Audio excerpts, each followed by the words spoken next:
En la década de 1950, la revolución industrial se encontraba en un proceso de consolidación que empezó a generar una nueva necesidad: la mano de obra liberada.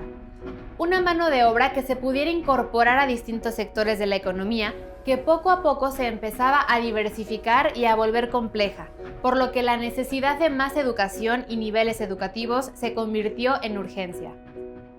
En el último capítulo del ciclo de conferencias de la Revolución Mexicana, las modificaciones legales para la creación de la SEP, el doctor Federico Lazarín Miranda expuso antecedentes de la educación y resaltó que la idea de la educación a manos del Estado surgió a finales del siglo XVIII. La educación como la conocemos hoy, la educación popular, la educación en manos del Estado, empezó a gestarse en el último tercio del siglo XVIII, cuando se dieron las revoluciones francesa y las revoluciones de las independencias atlánticas, es decir, la independencia de las 13 colonias en el norte de América y las independencias en Hispanoamérica. A partir de ahí surge el Estado-Nación y surge, junto con el liberalismo que empezó a gestarse, estas ideas, igual en esa segunda mitad del siglo XVIII, las ideas de la educación y la educación a amplias capas de la población, porque no lo había en los antiguos regímenes desde el feudalismo, y aunque fue el Renacimiento y todo esto, en el siglo XV al XVIII, no había la idea de que se tenía que educar a todo mundo.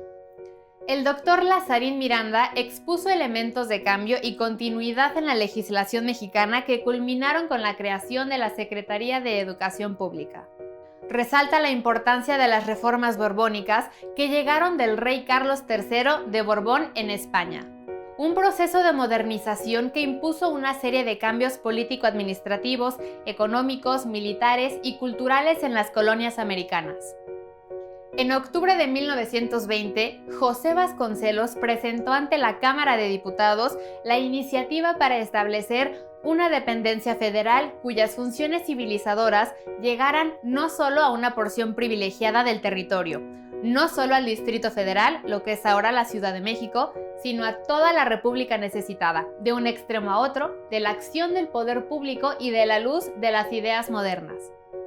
Y fue así que para 1921 y por decreto presidencial del entonces presidente Álvaro Obregón, se crea la Secretaría de Educación Pública.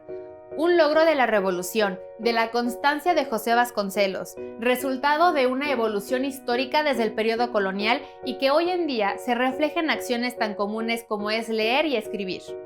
Un propósito que se materializa para crear a los ciudadanos de la nueva nación.